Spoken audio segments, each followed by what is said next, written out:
working for you? We knew just coming out of halftime, we knew exactly what the game plan was, which was try to get the ball out of Kyrie's hand as much as possible, and just get stops. No matter how we got them, get stops. And our game plan tonight just worked. We did it with a lot of effort, and even though we made a lot of mistakes, but we did it with effort, and it canceled out the mistakes that we made. So, pretty impressed about how we did tonight. What's your reaction to all the changes that the organization made today? The guys that left and the players you brought in. It was a quick move. I got woken up out of my nap from my wife. Just hearing it from her. But I have no control over that. So I don't even know what to say about it. It's business, I would say. Even my name was in that type of trade talk. So pretty much used to it. So it's like I've been in trade talk almost every year. But the change we did make and the people that we did are getting, I feel like it's going to be another level of just hard work. The guys, Ish Smith that's coming back. I played with Ish in Detroit. Porzingis, forget the other guy we having. But them guys are veteran guys, and they know how to play, and they want to win. So, that was a great pickup. Just mentioned Porzingis. Him better than we do. What does he bring? Appreciate it. What does he bring to this team? I feel like that the inside presence that we need. We got bigs right now that can just screen roll, block shots, get rebounds, get us the 2 points that we need in the paint. But Porzingis added a different element. He pop rolls. He can play in the post on mismatches. And plus he's 6'11", 7 foot. Who's 7'3", so then there's a mismatch everywhere. So and that's good for us. Just to have somebody down on the block that's the present. And that's going to take up a lot of attention. Basically, you've been in this league a long time, so you know about trades that you said before. But why did this not work? For a team that started 10-3 and tops in the East, so many guys have kind of sat at this podium and talked about the things that were going on. But from your perspective, why did it not work? I would say, we all wasn't on the same page. Everybody had their own agendas. How they wanted to attack this year of them playing. A lot of guys was fighting for minutes. A lot of guys, was complaining about minutes. Not getting the ball, not touching it. A lot of things was going into, the reason why we started 10-3. Which was great. No one had no agendas. We just wanted to come in, win. Everybody was new. We was getting to know each other, so we wanted to come in and win. But once everybody started getting comfortable, I feel like a lot of, agendas and I would say egos, took over of the goal that we wanted. Tell me about the joy. It seemed like you guys played with them. It was good. Before we even came out to start the game, just in the huddle, I could just sense, everybody had a different vibe, like the energy or like whatever it was, their horror or whatever it was. It was just different. I could feel it. Everybody was antsy. They were just ready. And that's what we needed. We want everybody to be ready, but no agendas. There's one agenda out there, and that's to get the win. No matter how we get it, just get the dub. And Wes said it before we come out at the film. It's like, don't care what you do, but do something for somebody else out there. You know what I'm saying? And we did that tonight, which I'm very proud.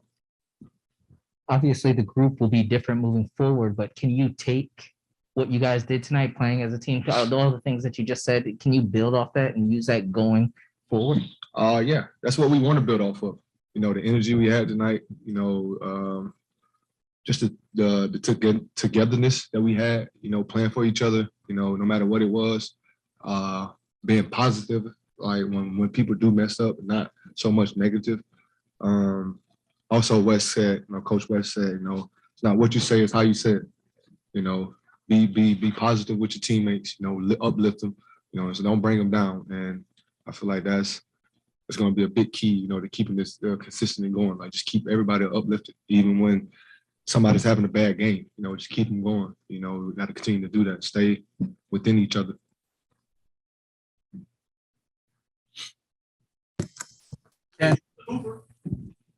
Yeah, this the hooper right here. This the one that got his buckets. Yeah. You made your first buckets, man. Post you. No, I ain't want to miss your first game. It's not actually my first game.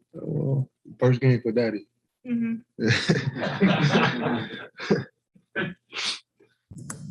Ken. Hey, KCP, what's the difference between the trade deadline here in DC versus the trade deadline in LA and even in Detroit?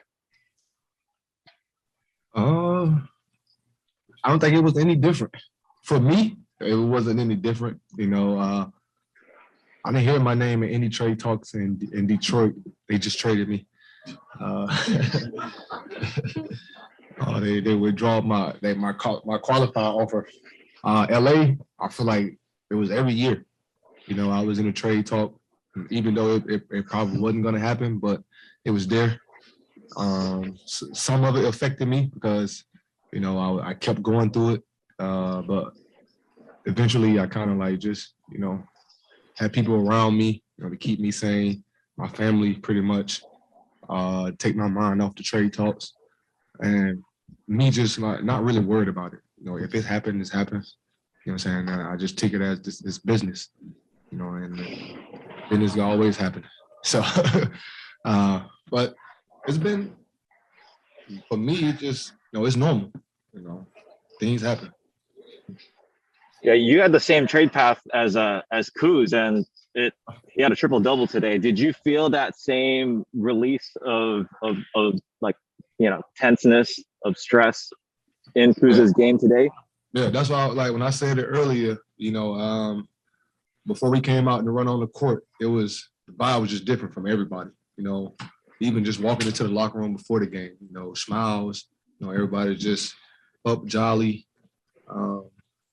and I just could feel that the vibe was just different. Everybody was, wanted something for the next person, and that's the key thing that Wes said in pregame.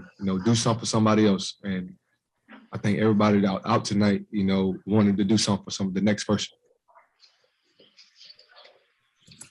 Neil. Hey, KCP, I'm wondering, just besides just playing against them over the last few years, do you have any kind of known relationship with either Kristaps or Ish?